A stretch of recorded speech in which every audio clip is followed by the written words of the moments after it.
자, 박수 치고 시작하겠습니다. 자, 오늘은 거의 완전체죠. 지금 거의 다 오신 거죠, 이제. 네. 아유, 좋습니다. 자, 우리가 이제 지난 시간부터 계속 뭐를 보고 있냐면은 그 율법이 사랑으로 바뀌는 기적. 율법이 사랑으로 바뀌는 기적에 대해서 예수님의 그 사건들을 중심으로 보고 있죠. 자, 오늘은 어떤 사건이냐면은 요한복음 9장 1에서 12절. 나면서 소경된 자의 고침 사건. 요한복음 9장 1절에서 12절을 보면 나면서부터 소경된 자의 고침 사건을 본 소경. 봉사, 장님. 봉사. 오케이. 자, 나면서 소경된 자라는 이제 사건이에요. 이 예수님이 치유하셨죠. 자, 1절 보면 예수께서 길을 가실 때에 날 때부터 맹인된 사람을 보신지라. 자, 우리가 이제 장애인이라 하죠. 장애인. 장애인에는 두 가지 종류가 있죠. 태어나면서부터 장애인. 유전적으로. 그 다음에 뭐예요? 후천적 장애 있죠. 후천적 장애인은 어떻게 해요? 멀쩡한데 사고가 나가지고 멀쩡한데 다쳐서 아파서 장애가 생긴 사람 후천적 장애인이고, 태어나면서 유전적 요인으로 해서 태어나면서부터 장애인이 생긴다는 거죠. 자, 그러면 우리가 이 장애인이라는 개념을 어떤 개념으로 좀 봐야 되냐면 오늘 본문에서는 율법의 개념으로 보는 거예요. 자, 율법의 개념으로 장애인을 바라보는 거는 모두가 어떤 결과라고 생각해요? 죄의 결과다. 장애가 생기는 게 태어나면서부터 생기든 살면서 다쳐서 생기든 모든 걸 원인을 뭘로 따지는 거예요? 죄로 따진다는 거예요. 네. 그러니까 태어났는데 애가 장애를 가지고 태어났어. 그러면은 누구 죄 때문에? 부모의 죄 때문에. 그러면 살면서 또 다치거나 장애가 생겼어. 누구 죄 때문에? 너의 죄 때문에. 다 죄로 통일된다는 거죠. 그러니까 율법이라는 게 사실은 그러니까 이게 뭐냐 하면은 율법이 너무 강화돼서 그런 거예요. 강화돼서. 사실 율법을 하나님께서 율법을 주신 이유가 뭐였어요? 죄를 깨닫게 하기 위해서죠. 깨닫게 하는 거예요. 왜? 율법을 통해서 내 죄가 어떤 것이라는 걸 알게 하기 위해서 율법을 주신 거예요. 그리고 또 뭐가 있냐? 계속 강조하지만 하나님이 율법을 주신 이유는 우리가 인간이 율법을 완벽하게 지킬 수 있어요, 없어요? 없지요. 율법을 완벽하게 지킬 수 없는 인간은 거룩한 존재가 될 수 있다, 없다? 없다는 걸 알려주면서 인간이 거룩한 존재가 되기 위해서 누가 필요하다? 예수 그리스도가 필요하다는 걸 알려주기 위해서 율법을 주신 거예요. 결국 그러면 율법의 목적이 뭐예요? 최종적인 목적은 예수 그리스도만이 우리 인간을 죄를 사할 수 있고 인간이 의로워질 수 있고 거룩해질 수 있다는 예수 그리스도만이 길이라는 걸 알려주기 위해서 구약에 예수 그리스도의 예표로 율법을 보여준 거예요. 그래서 사도 바울은 뭐라고 그래요? 율법을 모학 선생이다 그러죠. 교사라 그러잖아요. 깨닫게 하기 위해서. 네. 그래서 하나님 그렇게 율법을 주셨는데 인간들이 이 율법을 가지고 자꾸 어떻게 해요? 바리새인들과 서기관들과 율법을 강화시키죠. 강화시키면서 더 어떻게 해요? 못 지키니까 더 세게 하는 거예요. 법도 그렇잖아요. 이 세상의 법이 약하니까 사람들이 잘 안 지키고 쉽게 어기니까 법을 어떻게 돼요? 강화시키죠. 자, 쉽게 미국과 한국을 비교해보자고요. 한국에서는요, 그냥 사람들 법 어겨요. 특히 교통법규 쉬워요. 그냥 고속도로에서 카메라 찍히기나 말기나 막 달려요. 왜? 7만 원만 내면 되니까. 7만 원만 내면 되니까. 모르겠어요. 제때 7만 원이었는데 이제 20년 지났으니까 올라봐야 10만 원 미만이야, 한국은. 그러니까 덜컥 찍혀서 아유 돈 내면 돼 가는 거예요. 왜? 돈이 약하니까. 근데 미국 왔더니 웬걸 700불이네. 10배네 10배. 70만 원이야. 그리고 미국은 그것뿐만 아니라 잘못하면 경찰한테 잡혀가거나 잘못하면 마약 검사 당하고 끌려가고 잘못하면 총 맞아 죽기도 하더라고 이거는. 예. 예. 아시죠? 유명한 사건. 한인 유학생이 이거 한국에서 온 지 얼마 안 돼가지고 핸들 잡고 가만히 있으라 그러는데 자기 딴에는 그거 뭐 꺼내준다고 다시방 열어가지고 막 꺼내다가 총 맞아 죽었잖아요. 왜? 경찰은 총 꺼내는 줄 알고 쏴 죽이는 거예요. 예. 미국은 왜 그래요? 법이 강화되는 거예요. 자, 두 가지가 있습니다. 여러분, 법이 약하면 사람들이 쉽게 법을 어기고 막 하는 경향은 있지만 사람들이 뭐가 있어요? 좋은 점으로 말하면 좀 자유가 있죠. 뭔가 이렇게 법에 대한 두려움이 없잖아요. 지켜야 되는 강제성은 있지만 이 법을 두려워하지는 않는단 말이에요. 그렇죠? 그런데 법이 강화되면 어떻게 돼요? 지켜야 되는 의무감이 높아지면서 아까 얘기했던 대로 안 지키면 막 죽이니까 어떻게 돼요? 법이 두려워지는 거죠. 무서워지는 거죠. 그러니까 이 말이에요.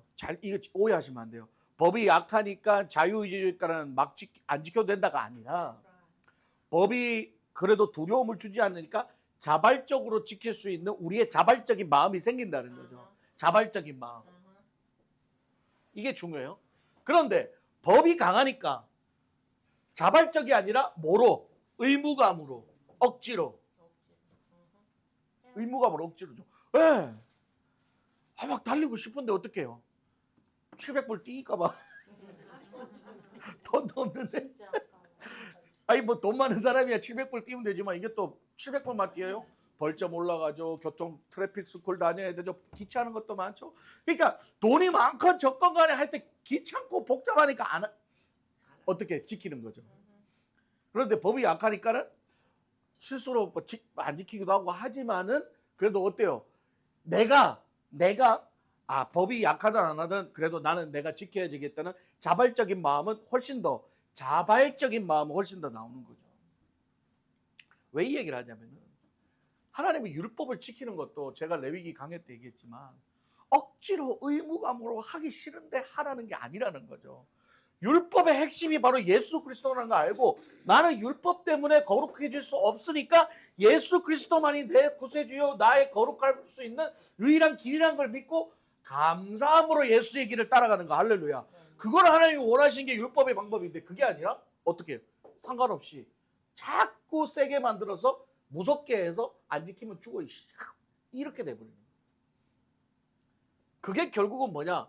자꾸 죄라는 걸 연결시키는 거죠. 당연히 죄하고 연결시켜야죠. 왜? 죄를 깨닫게 해주는 건데 죄를 깨닫게 해주는 게 아니라 죄가 짐이 돼버리고 죄가 나에게 프레셔가 돼버려요. 그래서 예수님이 뭐라고 했어요? 수고하고 무거운 짐진 자들아 다 내려놓으라. 왜? 누구만 있으면 된다? 예수만 있으면 된다는 거죠. 그러니까 이제 이런 개념으로 이제 오늘 말씀을 좀 보면은 자, 소경된 자. 자, 나면서부터 소경된 자예요. 그랬더니 제자들이 이렇게 얘기해요. 이전에. 라비어 이 사람이 맹인으로 난 것이 누구의 죄로 인함이니까? 누구의 죄로 인함이니까? 누구의 죄로 인함이니까? 왜? 나면서부터 그랬으니까. 그러니까 결국은 뭐예요? 그 누구를 말하는 거예요? 부모를, 조상을 얘기하는 거예요. 조상의 죄. 그때 3절에 예수님께서 이렇게 얘기하세요. 예수께서 대답하시되 이 사람이나 그 부모의 죄로 인한 것이야. 여기서 나오죠? 부모의 죄가 아니다라고 해요. 그리고 뭐라고 얘기하냐? 그에게서 하나님이 하시는 일을 나타내고자. 이게 중요한 포인트죠. 오늘 태어나면서부터 맹인이 된 거는 어떤 일을 나타내기 위해서? 하나님의 일을 나타내기 위해서. 이게 중요한 거예요. 당시 율법적 사고방식으로는 인과응보죠. 네 부모가 잘못했으니까 네 새끼 그렇게 안 된 거야. 네가 잘못하니까 네 자식들 잘못되는 거야. 네가 못됐게 하니까 네 자식들도 안 되는 거야. 오늘날 세상 사람도 그런 얘기 하잖아요.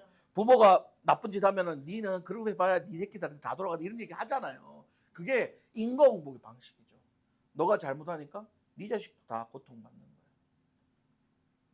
그러니까 고난이나 장애나 우리의 삶에서 일어나는 모든 것들의 원인을 뭘로 돌린다? 죄로 돌린다.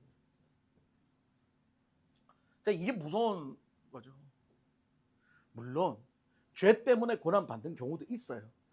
하나님이 돌아오라고 고난 주시고 훈련시키는 경우도 있어요. 그러나 하나님 성경에 뭐라고 했어요? 감당할 만한 시험, 이길 만한 고난 주신다 그랬지. 고난 가지고 나는 못하고 죽어버리려고 그런 고난 주시는 게 아니에요. 하나님이 주시는 고난은 반드시 뒤에 축복을 주시기 위한 전제 조건이 따르는 고난이라는 거죠. 그걸 잘 버텨내고 이겨내면 축복이 온다는 거예요. 그래서 하나님은 죽이려고, 하나님은 정죄하려고 인과응보의 관점으로 인간들에게 고난을 주는 게 아니라는 거예요. 너희를 향한 나의 생각은 재앙이 아니라, 예레미야에 뭐라고 했어요? 축복이라고. 네. 그런데 사람들은 죄 때문에 고난받는, 그러니까 네가 잘못해서 결국은 모든 것을 뭘로 결정을 지어요? 행위. 자기 했던 행위 가지고. 그러면 과거의 행위 가지고 오늘의 나를 정죄하고 오늘의 나를 판단한다면, 저와 여러분 여기 앉아 있을 사람 누가 있어요? 맞아요. 네? 여기 이렇게 멀쩡하게 앉아서 하나님 부를 수 있는 사람이 누가 있냐고요? 아무도 없어요. 지금부터 한 사람씩 과거에 잘못한 거 다 끄집어내기 시작합니다. 아주 그냥 태어날 때부터 지금까지 해서 잘못한 거 하나씩 다 끄집어내기 시작하잖아요. 오늘 야 부끄러워서 야 아무도 얼굴 고개 타수. 남에게 말 못할 자신만의 잘못도 얼마든지 있어요. 어떻게 보면 놈들은 모르지만 나만 알고 있는 내 안에 그런 죄, 가져가의 그 죄들, 우리 남편은 알면 안 돼 하는 그런 죄들, 우리 안에 수많은 죄들을 내 안에 갖고 있단 말이에요. 그런데 그거를 오늘 이 죄의 결과로 만약에 오늘날 그걸 적용해서 산다면은 어떻게 되는 거예요? 내 앞에 조금만 뭐 문제만 생기면 아유 내가 그때 죄 때문에 내 자식 뭐 좀 안 되면 내가 그때 그거 해가지고 계속 그런 거 가지고 자신을 어떻게 해요? 정죄하기 시작하죠. 마귀가 원하는 게 뭐예요? 정죄하고 자포자기하고 그런 거예요. 마귀는 뭐래요? 야, 네가 그따위로 살아놓고 하나님이 널 받아줄 것 같아? 네가 과거에 그따위로 살아놓고 하나님이 널 받아줄 것 같아? 어리 반프럼 쳐도 아니만 너는 그냥 정상도 말로 베리다 베리스 이왕 베린 거 그냥 막 가자 이렇게. 마귀는 그래서 막 가기를 원하는 거예요. 근데 예수님 뭐래요? 네 부모의 죄도 아니고 지금 너의 받는 고난과 장애는 너의 죄 때문도 아니고 어떻게? 하나님의 일을 하시기 나타내기 위해서. 할렐루야. 할렐루야. 좀 더 정확하게 말하면 하나님의 영광을 나타내기 위해서라는 거죠. 네. 이게 중요한 거예요. 여기서 나타나다가 파네로, 안 적을래 너무 어려워서 나도 못 적겠어. 히브리어로 파네로라는 뜻이에요. 파네로, 한글로 적을게요. 파네로. 히브리어로 파네로인데 이게 나타나다거든요. 나타나다. 이 파네로의 뜻이 뭐냐면 하나님의 영광을 나타낸다. 그러니까 이게 하나님의 일을 나타낸다는 뜻이 뭐냐면 너가 그렇게 나면서부터 맹인이 된 건 네 조상의 죄 때문이 아니라 너를 통해서 하나님의 영광을 나타내기 위해인데. 할렐루야. 네. 그리고 나서 예수님이 어떻게 해요? 이 맹인을 치료해 주시오. 네. 회복. 할렐루야. 그러면 여기서 우리가 뭘 봐야 돼요? 우리는 살아가면서 수많은 죄를 지었고 짓고 앞으로도 지을 수 있다는 거죠. 죄에 대해서 완벽하게 자유할 수 있는 사람은 예수 그리스도밖에 없어요. 네. 우리는 어제도 죄 짓고 오늘도 죄 짓고 내일도 죄 지을 사람들이에요. 그런 우리가 무슨 희망이 있냐는 거죠. 우리 늘 죄 짓고 살아야 되는 인간들인데 오늘 여기서 이렇게 말씀 듣고 주여 눈물 흘려 기도해도 내일 또 되면 또 죄 지을 수 있는 게 누구예요? 우리라는 거죠. 그런데 우리 하나님이 오늘 이 말씀을 통해서 뭘 얘기했냐?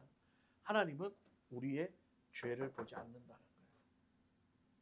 하나님 우리에게 보는 게 뭐냐?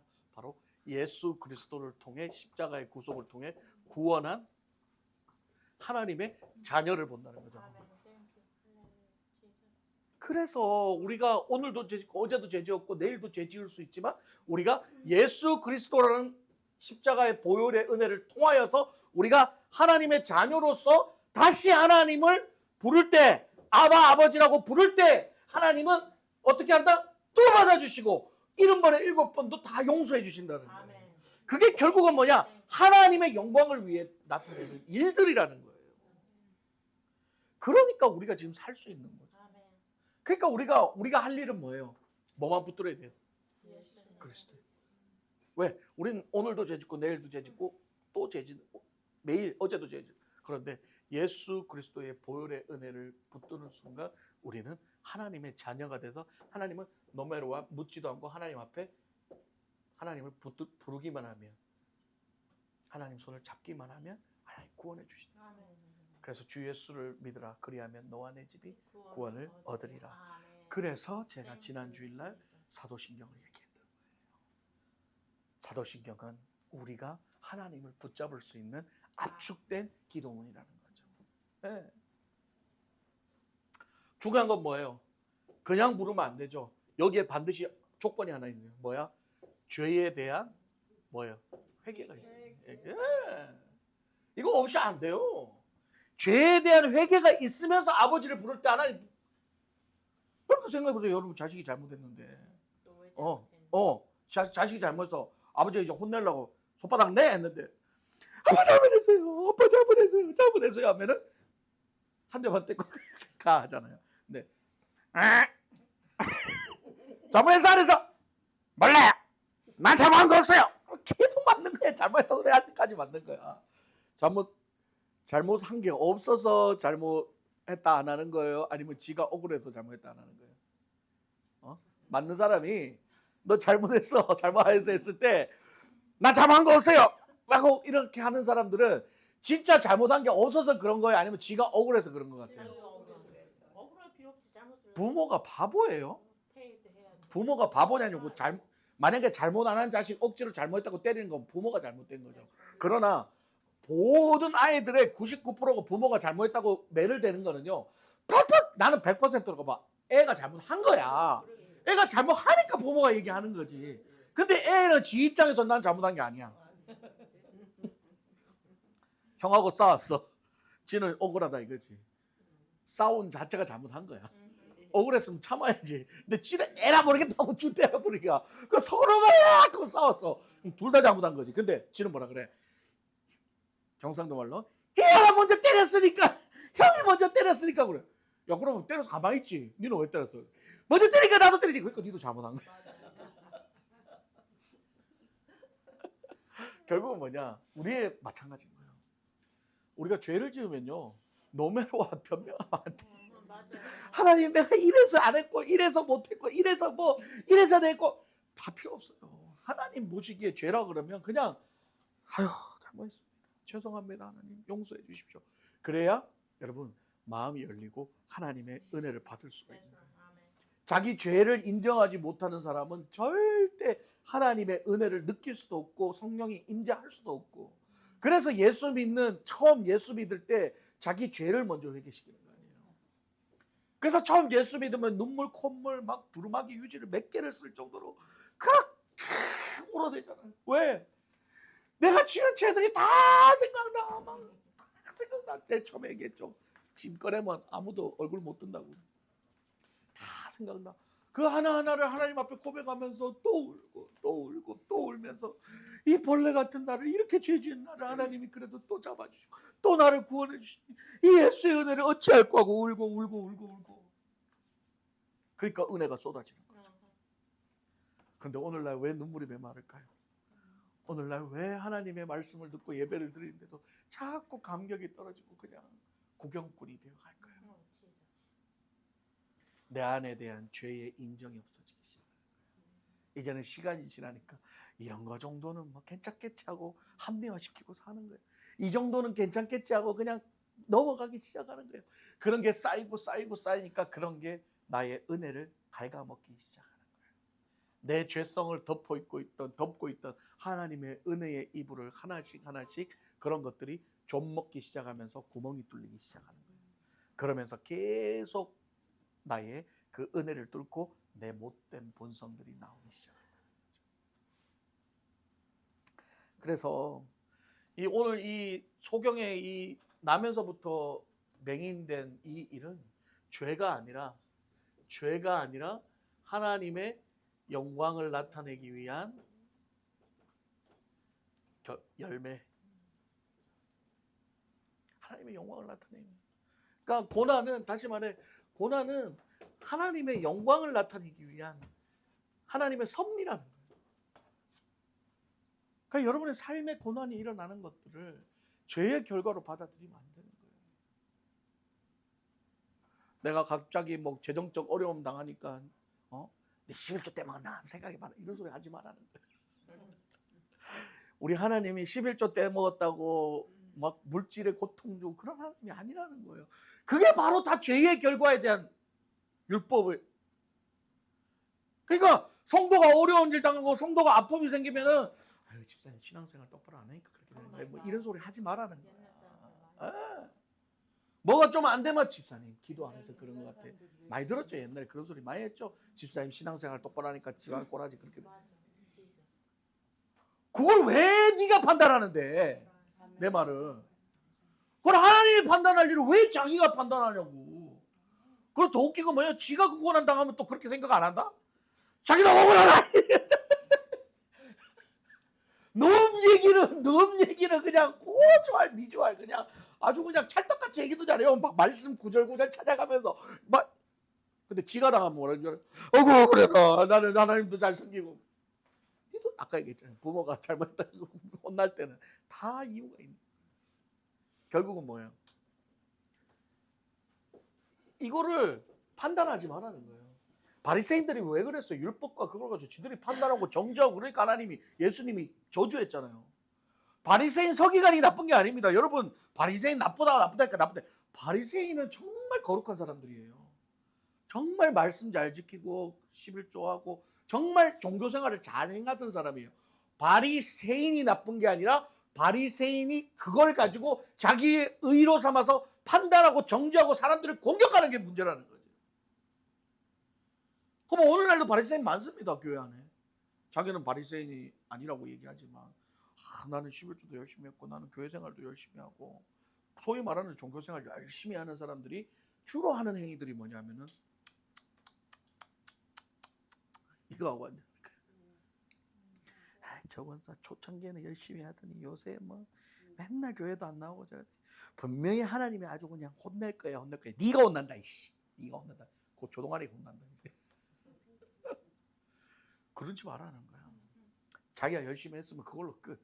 그 하나님만 보고 하면 되는 거예요. 그게 자기 의의가 되니까 남을 판단하기 시작하는 거예요. 여러분도 신앙생활하면서 내가 열심히 주를 위해 섬기고 헌신하는데 자꾸 다른 사람이 눈에 들어오기 시작하잖아요. 저 집사는 왜 저럴까? 저 사람은 왜 저럴까? 이런 거 들으잖아요. 그러면은 회개하세요. 큰일 납니다. 말짱 도루묵이라는 얘기도 아시죠? 내가 지금까지 해놓은 거 그렇게 판단하고 남 정죄하는 순간 말짱 도루묵 되는 거예요.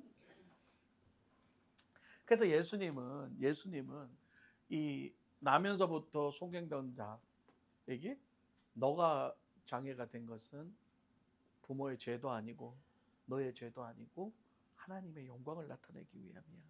너는 그러니까 예수만 붙들어. 너는 나만 믿어. 그럼 치료받을 것이야. 이게 핵심이에요. 그게 바로 사랑입니다, 여러분. 사랑은 우리의 허물과 죄를 가지고 보는 것이 아니라 우리의 있는 모습 그대로 받아들여주는 게 사랑이에요. 부부관계도 마찬가지고 사랑관계도 마찬가지예요. 완벽한 사람이 어디 있습니까? 부부가 완벽한 사람이 어디 있어요? 살아보니 안 그렇던가요? 완벽한 줄 알고 살았죠. 살다 보니 야 이거 이런 면이 또 있었네. 누가 그러더라고요. 처음에 아내가 너무 예뻐가지고 아내가 너무 예뻐서 결혼했대. 자기는 얼굴 본대. 늘 얼굴 본다고 얘기하는 사람이 있어요. 그래서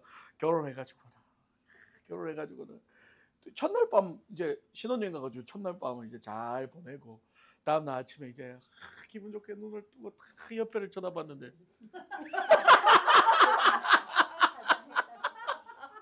웬 딴 사람이 누워있네? 이거를 다 지웠는데 딴 사람이야. 완전 딴 사람이야. 물러야 되나 말아야 되나 배웠어. 그러니까 그 여자가 연애할 때 단 한 번도 맨 얼굴을 보여준 적이 없는 거야. 심지어 첫날 밤까지도 화장하고 그러고 나서 이제 남편 잠드니까 몰래 가서 자기는 이제 찝찝하니까 지우고 이제 잤는데 웬걸 또 남편이 먼저 일어났네. 먼저 일어나가지고 기분 좋다 하고 나갔는데 오메 이거 누구지?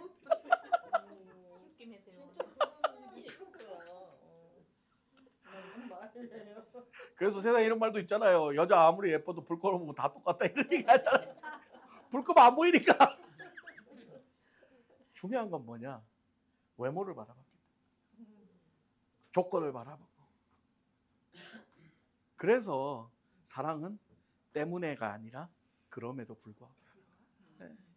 그래서 오늘 이 나면서 소경된 사건을 보면서 우리가 뭘 봐야하면은 율법으로 사람을 바라보지 말라는 거예요. 맞아요. 네. 사랑으로. 네. 파리 한 마리가 왔다래. 네. 그냥 이 전체를 다 네. 다시 하기. 율법으로 사람을 바라보지 말고 율법으로 아내를 바라보지 말고 율법으로 남편 바라보지 말고 율법으로 자식 바라보지 말고 율법으로 성도 바라보지 말고 뭘로 봐라? 예수의 사랑으로. 인간적인 사랑 말고 예수의 사랑. 인간적인 사랑은 또 변해. 또 사랑이 식냐고 뭐 광고에 뭐 사랑이 어떻게 움직이냐 식냐. 사랑은 움직이고 식어요. 사랑은. 근데 예수의 사랑은 변함이 없어. 그 예수의 사랑으로 봐야 되는 거예요. 예. 그래서 오늘 이제 정리를 하면 이 사건은 우리는 종종 어려움과 고난을 만날 때 자꾸 내가 뭘 잘못했을까? 내가 뭘 실수해서 이렇게 접근하지 마세요. 가장 어떻게 접근하냐? 나에게 이런 어려움과 나에게 이런 힘든 일로 통해서 하나님이 나를 만들어 가시는구나. 하나님의 영광이 나타나겠구나. 할렐루야. 그렇게 믿고 견뎌나가시는 거예요. 하나님이 그럼 견뎌내면 축복을 주신다는 거예요. 하나님의 그 영광을 알게 하신다는 거예요. 깨닫게 하신다는 거예요. 네. 자꾸 이 일에 대한 원인에 집착하지 말고 그곳에 하나님의 섭리가 있다 이렇게 받아들여요. 할렐루야. 그러나 진짜 자기가 잘못해서 받는 고난도 있어요. 그건 자기가 제일 잘 알아. 자기가 떠오른단 말이야. 진짜 하나님 떠오르게 한단 말이야. 그럴 땐 뭐 해야 돼요? 회개해야 된다. 회개해야 된다. 근데 아무리 생각해도 난 잘못한 게 없거든.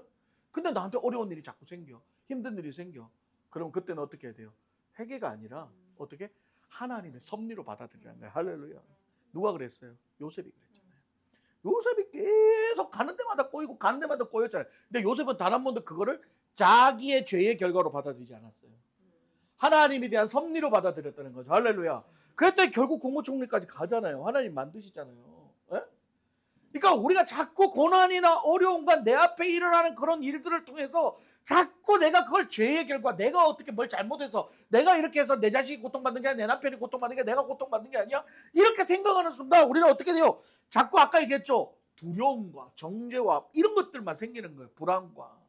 그런데 그런 사건을 통해서 이걸 하나님의 영광을 나타내게 하나님의 섭리라고 받아들이고 내가 이걸 잘 견뎌내고 누구 붙들 때 십자가 예수 그리스도를 붙들고 이겨낼 때 하나님은 거기에서 하나님의 영광이 드러나게 한다는 거죠. 그래서 예수님을 통해서 우리의 고난의 삶을 통해서 우리 고난의 삶 가운데 예수 그리스도를 통해서 우리는 하나님의 영광을 보게 된다는 거죠. 네. 그래서 고통조차도 하나님의 영광을 위한 도구라는 거예요. 그러니까 우리의 상처와 우리의 그런 한계 속에서도 날마다 하나님의 은혜와 능력은 그곳에서 나타날 수 있다는 거. 네. 그래서 약할 때 강한 대신이 돼요. 우리가 강할 때 하나님의 능력 보이지 않습니다. 우리가 힘있고 우리가 막 승승장구할 때는 하나님의 은혜 절대 보이지 않아요. 그러나 이렇게 팔목까지 똑 부러지면 하나님의 은혜가 보이기 시작한다는 거예요. 아멘. 내가 근데 그렇게 받아들이시잖아요. 조창수 이거 보면 내가 잘못해서 이런 얘기 안 했어요. 괜찮아요. 뭐 요만큼 다친 게 괜찮아요. 왜요? 하나님의 섭리니까. 할렐루야. 그래가지고 지금 나와서 지금 같이 이제 계속 목요 예배하고 화요 예배하고 할렐루야.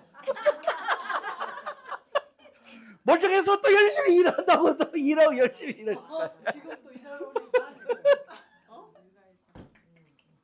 그러니까 이게 또 하나의 은혜라는 거죠.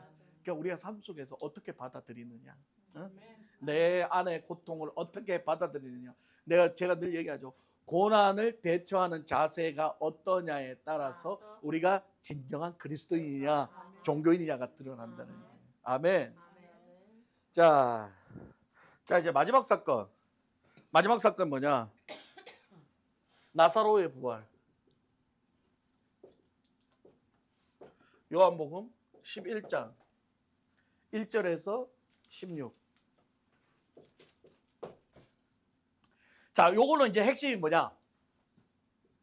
죽은 나사로가 살아난 사건인데, 이건 핵심이 뭐냐면은, 이것도 똑같아요. 율법에서 사랑의 관점인데, 이건 뭐냐?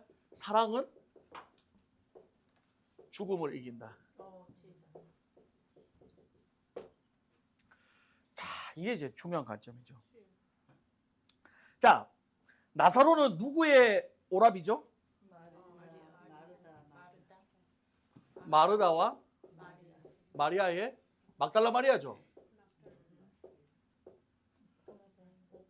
뭐 오빠도 동생이라고 하여튼 오라버니라고 합시다. 오라버니라고 합시다. 네. 막달라 마리아가 예수님께 자기 오라버니를 고쳐달라고 요청하고 제자들과 거기를 가는 길에 시간을 지체한단 말이에요. 이 두 사람은 얼마나 속이 타요? 얼마나 속이 타겠어요? 우리 오빠 죽어가는데, 근데 예수님은 여기부터 먼저 고치잖아요. 자, 인간적인 관점으로 이들은 예수님을 얼마나 원망했을까? 실제로 그 성경에 나와요. 우리 오빠 할머니 죽었지 않냐고 막 울고 불고 예수님한테 난리를 쳐요. 이 사람은 인간적인 관점으로 예수님을 바라본 거야. 근데 예수님은 하나님이에요? 아니에요. 예수님은 신이죠. 예수님은 신이기 때문에 우리의 인생을 통으로 보신다고 했죠. 예수님은 나사로가 살아날지 알았을까요? 몰랐을까요? 알고 계시는 거예요. 알고 있으니까 여유를 부릴 수 있는 거예요. 알고 있으니까 이 사람도 살려가는 거예요.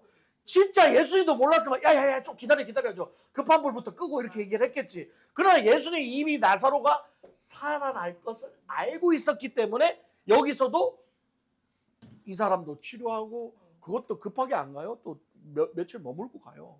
영어는 속 터져 죽는데 예수님은 그러니까 여기서 뭐가 드러나는 거예요?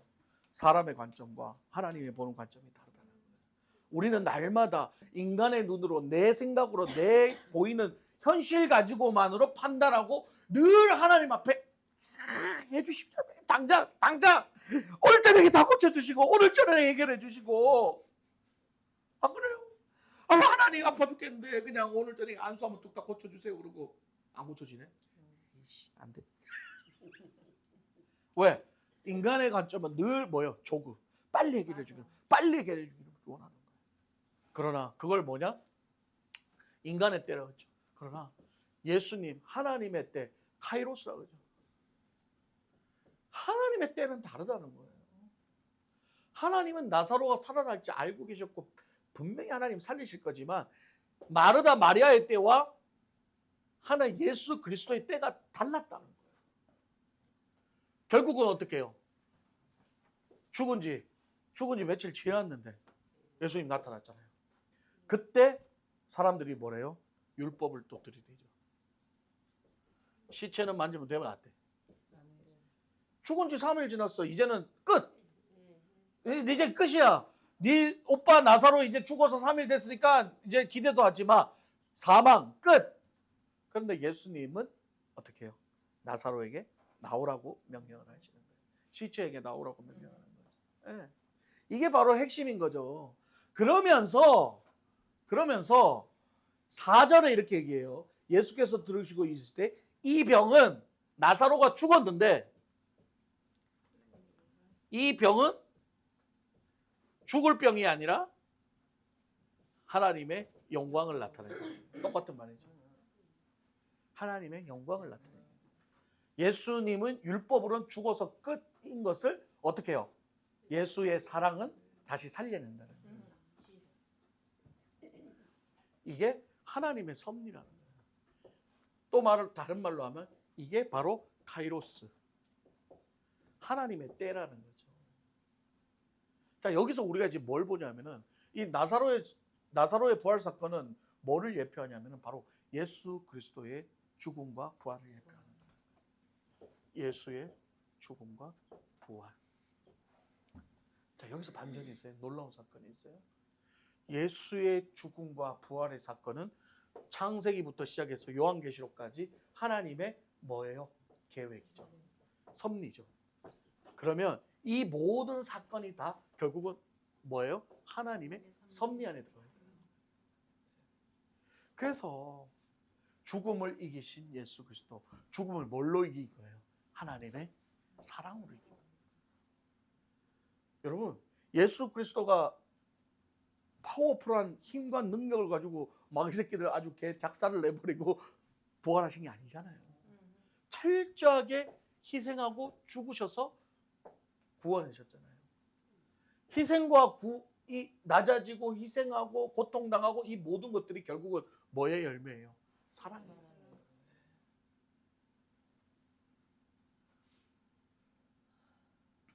이게 중요한 거예요.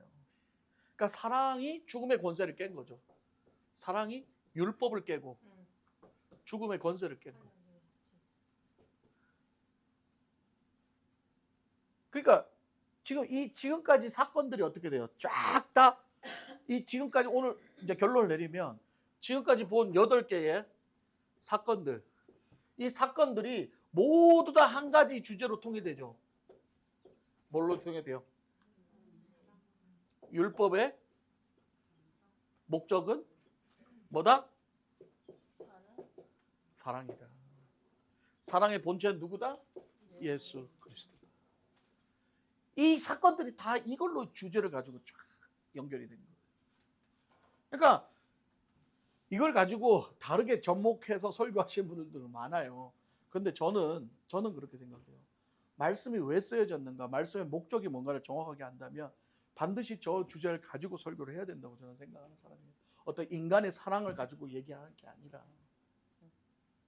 그래서 사랑은 경계를 허물고 사랑은 회복을 우선으로 하고, 말씀을 보면 사랑은 탐욕을 버리고, 사랑은 기다리게 하고, 사랑은 충성도 만들고, 사랑은 생명도 만들고, 사랑은 고난 속에서 우리가 이 고난을 겪는 의미를 발견하면서 마지막엔 치유도 하고 회복도 하고 죽음도 이기고, 결론적으로 마지막으로 가장 중요한 하나님의 섭리를 알게 된다는 거. 이게 중요한 핵심이라는 거예요. 그래서 여러분, 우리가 이 땅을 살아가면서 이제 마무리하면 여전히 우리는 죄를 짓고 여전히 우리 앞에 고난도 있고 여전히 우리 앞에 어려움도 있지만, 우리는 첫 번째로 그 고난을 받아들이는 자세가 뭐냐면은 하나님의 섭리와 하나님의 영광을 위해서 내가 살아간다는 것. 이 모든 삶의 과정들이 다 하나님의 계획에 의한 섭리에 의한 과정이다라고 믿어야 된다. 아멘. 예. 그럴 때 우리가 살 수 있는 거예요. 그러니까 또 희망이 있는 거라는 거죠. 그리고 우리가 설사 잘못해서 고난을 당할지라도 회개하고 하나님 앞으로 돌아오면, 예수 그리스도의 보혈의 은혜를 의지하여 하나님 앞에 돌아오면 70번에 7번도 용서하시고 받아주신다. 할렐루야. 그래서 여러분의 삶의 모든 고난과 그런 것들을 죄의 결과로 보지 말고 율법의 관점으로 보지 말고 예수 그리스도의 사랑으로 관점으로 받아들이고 하나님의 영광으로 받아들여서 날마다 예수의 은혜로 승리하시는 저와 여러분 되시기를 주님의 이름으로 축복합니다. 기도하겠습니다. 하나님 감사합니다. 드디어 이제 율법과 사랑의 관점으로 예수 그리스도의 기적에 관한 교육을 마칩니다.